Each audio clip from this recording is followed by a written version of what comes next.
penataan lahan juga penting kan, dimana mobil masuk tidak mengganggu mobil yang keluar. Rosemary ini saya memakai hidrolik tipe X. Nah, karena pada saat itu, waktu itu, zaman itu hidrolik tipe X lah yang ada. Tapi sekarang sudah variatif. Ada terbaru sekarang yang tipe H. Nah, saya memilih tipe yang paling tinggi yaitu H-Track. Nah, ini harganya ya cukup mahal juga, sekitar 38 juta kan. Jangan lupa subscribe, like, dan komen.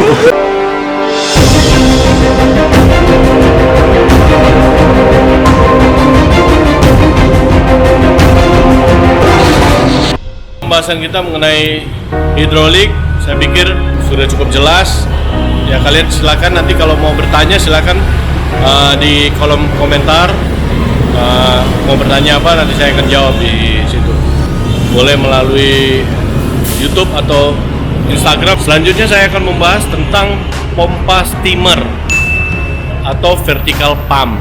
Saya berada tepat di depan pompa steamer atau vertical pump. Ini satu, dan ini di belakang saya satu. Nah, ini kelihatannya. Pompa steamer ini memiliki berbagai macam merek dan tipe. Nah, mereknya sangat variatif kan. Jadi dulu saya memakai merek Grundfos. Itu pertama kali membuka Rosemary ini. Tapi karena sudah terlampau lama dan sudah banyak rusak, jadi kalau diperbaiki juga sama dengan harga baru yang merek buatan Cina punya kan. Nah, itu. Jadi saya memilih merek CNP. Nah, ini yang di belakang ini merek CNP, ada dua. Kenapa dua? Jadi kalau satu rusak atau satu lagi diservis, yang satu lagi bisa dipakai kan. Vertical pump ini fungsinya untuk tekanan air ke tempat penyucian kan. Prinsipnya kalau vertical pump ini dirantang, jadi dalamnya itu ada rantang istilahnya. Nah, semakin banyak rantangnya tentu airnya akan semakin deras kan. Nah, ini yang saya pakai ada sekitar 24 rantang. Bila dipakai bisa menggunakan 3-4 gun spray. Nah, ini gun vertical pump ada dua. Kalau sekali pakai satu-satu kan, nggak bisa sekali dua. Jadi kalau ini rusak bisa pakai yang ini, bisa pakai yang ini. Gitu sebaliknya, kalau yang ini rusak atau lagi diservis bisa pakai yang ini. Nah, ini tadi gun sprayer dari vertical pump tadi akan mengalir kemari, selang air untuk nyemprot mobil. Nah, ini. Nah, ini adalah listrik saya, arus listrik saya 3 fase juga. Nah, ini saya membuat panel listrik. Nah, seperti ini. Jadi ini fungsi lampu. Ada 3 warna. Kalau mati satu pas dia ketahuan. Nah, ini saya sudah buat pengaman semua di sini, sehingga kalau mati satu pas semua peralatan elektronik di sini mati, tidak nyala kan. Nah, ini kodenya, tandanya. Nah, ini semua ada lampunya kan. Nah, ini posisi sekarang lagi mati, lagi tidak operasional. Nah, ini ada tulisan pompa besar, pompa kecil.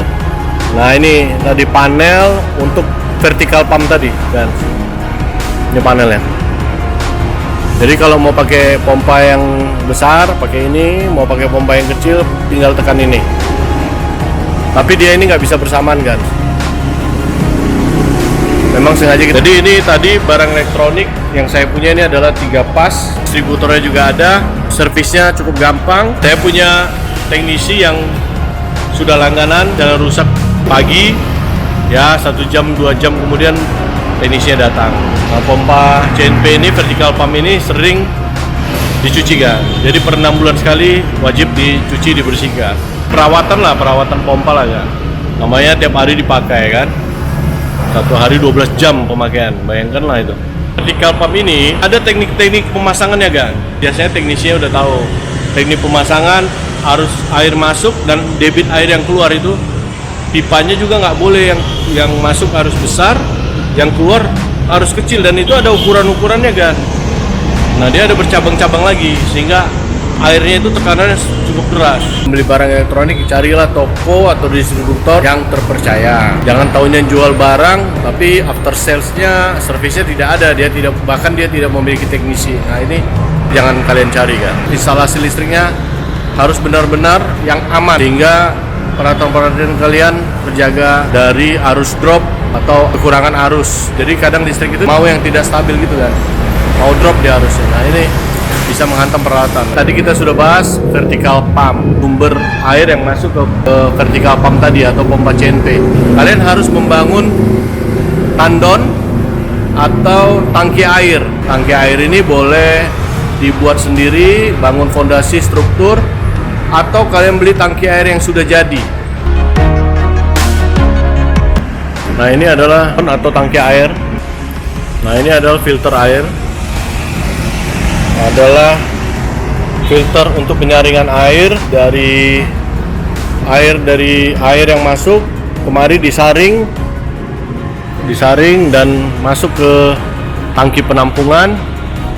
Di tangki penampungan inilah yang mengalirkan ke vertical pump untuk pencucian sehingga airnya bersih kan, tidak kuning-kuning, bersih. Nah ini adalah tabung salju, tabung snow wash. Ini untuk penyampung mobil sehingga lebih mudah dan gampang waktu proses penyampauan. Nah, tadi kalian sudah lihat kan tabung snow wash atau tabung salju. Kalian belilah yang stainless steel agar awet pemakaiannya. Saya pernah pakai yang tabung biasa yang terbuat dari besi, walaupun itu tebal kan tabungnya seperti tabung racun api, tapi ya tetap aja pemakaiannya 6 bulan kan. Saran saya pakai yang stainless steel. Stainless steel itu pemakaiannya bisa awet kan, bisa setahun 2 tahun lah.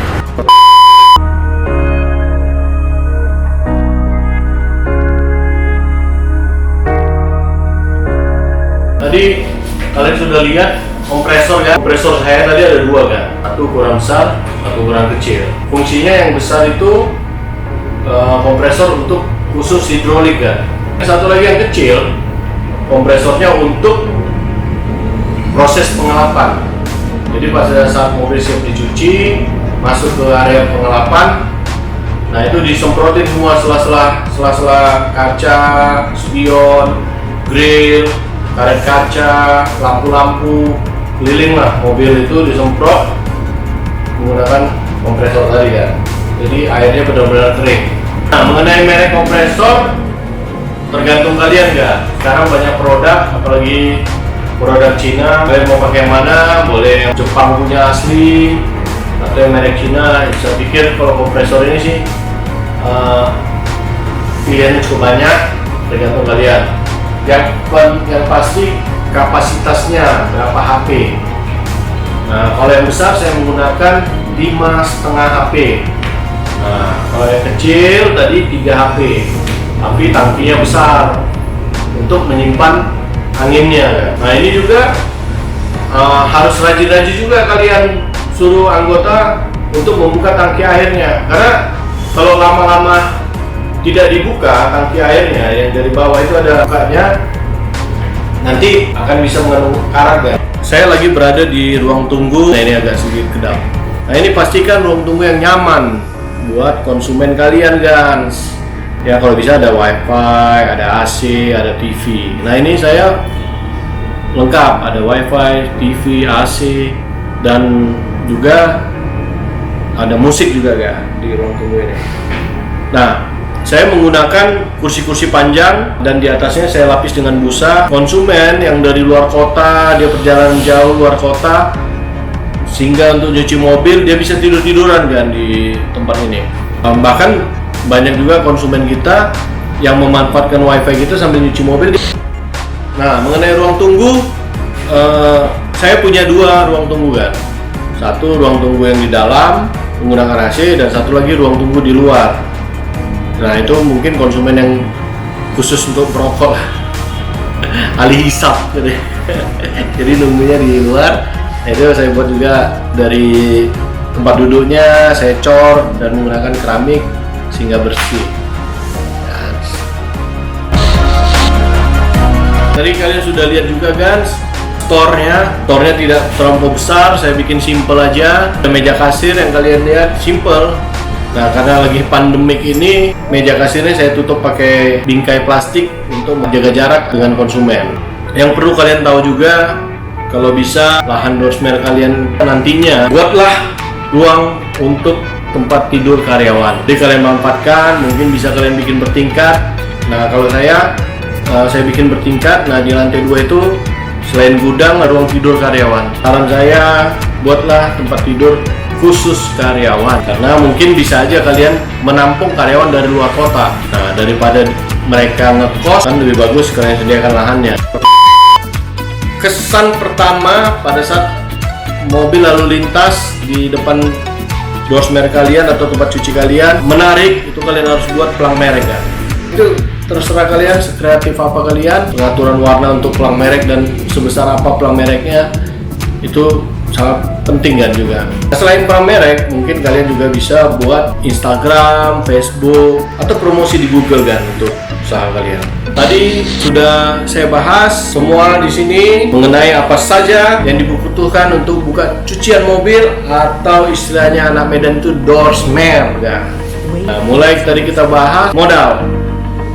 Nah, modal ini bisa jadi modal uang, tapi yang sangat-sangat utama adalah semangat kan. Modal tadi untuk kalian mau beli lahan atau mau sewa lahan. Hidroliknya berbagai macam merek hidrolik dan tipe apa hidroliknya. Kalau saran saya kalian beli yang tipe H-Track karena lebih gampang, walaupun mahal. Vertical pump juga. Mau beli yang tipe apa, merek apa, terserah kalian. Mau pakai yang bagus, buatan Itali mungkin. Ya, kembali lagi ke duit kalian juga kan.